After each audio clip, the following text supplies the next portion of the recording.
Hi. It's amazing to meet you. You too. I love your outfit. Oh, thank you so much. I love yours. Thank you. I'll tell you where I got it later. Okay. Okay, so I love the season. Got you. to see the first 5 episodes. Oh my god, I cannot wait for the second part. Yes.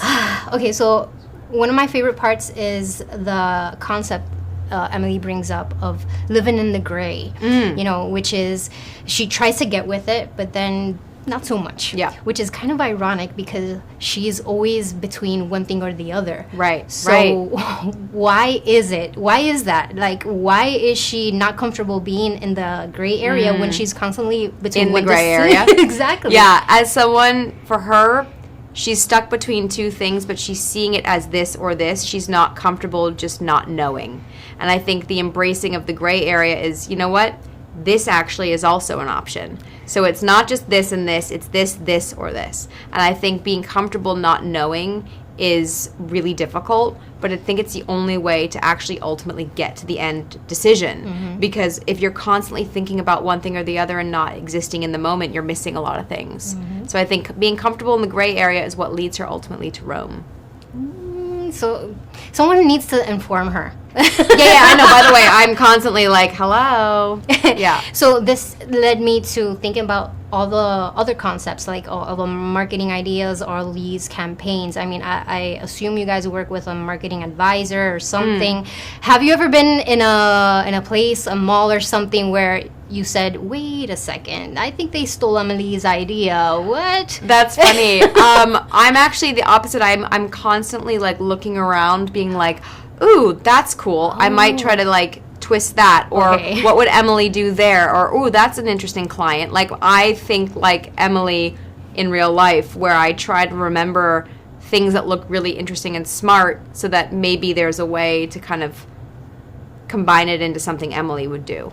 What I'm hearing is that if you weren't an actor, then this is your career I'd be path. like super into branding and kind of communications. Yeah. Okay, yeah, that's amazing. So I actually saw an interview, I think it was a couple of weeks ago, but it was of Jenna Ortega, that she's doing this press for Wednesday. And she's talking about becoming a producer on this season because of how important it is for her to be a producer, since she's the main character and having an official voice. But you're a producer here in Emily in Paris. So how is that experience for you? I mean, she's just 21 years old. Yeah, When I was that age, I wouldn't have thought about that. Yeah. What's your experience? Oh, well, I think it's incredible when you're taking ownership in that way of your voice, to be able to have a seat at the table to say, hey, I have some ideas and I would love to collaborate on them. And I from day one on this have been a part of conversations with Darren and our incredible producing team and writing team to come up with ideas for the show, collaborations with brands, like the overall piece of the puzzle that is the show. I mean, there's so many pieces to that puzzle, and then there's the show in general as a piece. And so I feel very grateful to, as Emily, but also as a producer, have an eye on lots of different things, and I'm constantly thinking I'm thinking like 100 miles a minute also while on screen, so sometimes I have to kind of go, okay, right now you're Emily, and then but you're also thinking about everything else. So I think it's really important to take ownership in that way. And since you're a producer, right, and you work behind the scenes, do you have like a notebook or something when you're off season or not filming that you write up all these ideas for when you come back? Do you have an input in the writing? I definitely like go to the writer's room and see them and kind of ask what's happening and go, oh, what about this? And but they're so brilliant that like they're just so smart with the way that they may have all these like tie-ins from other seasons. So my mouth is always like, I'm always like open wide. I do a drafts folder on my phone. So I have like an open draft on like an email where it's just like a bunch of ideas. That's amazing.